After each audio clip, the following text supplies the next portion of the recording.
আমি এই কয় টাকার মাংস কিভাবে দেই? আঙ্কেল, এই টাকায় যতটুকু মাংস হয় অতটুকু দেন। এই পিচ্ছি, তোরে ভালোভাবে বলতেছি, তুই বুঝতেছস না? তুই যা এখান থেকে। কি ব্যাপার, ভাইয়াটা কেন এই পিচ্চি মেয়েটার সাথে ধমক দিয়ে কথা বলতেছে? আমার কথাই যদি তুই এখান থেকে না যাস তাহলে কিন্তু তোরা গাড় ধরে বের করে দিব। তোর কাছে টাকা নাই, তুই আইসস গরুর মাংস নিতি। আগে টাকা নিয়ে আয়, তারপর মাংস নিস। আঙ্কেল, আমাকে ঘাট ধাক্কা দিয়ে বের করতে হবে না, আমি নিজেই চলে যাচ্ছি। এই মামুনি শোনো। জি আঙ্কেল, আমাকে কিছু বলছেন?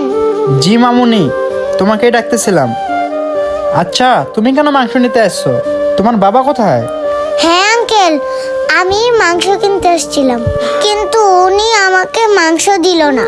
আমার কাছে হাফ কেজি মাংস কেনার টাকা নেই, তাই আমাকে মাংস দিল না। কি বলবো আঙ্কেল, আমাকে তো মাংস দিলই না, আরো আমার সাথে খারাপ আচরণ করলো। কি বলতেছো মামুনি? আচ্ছা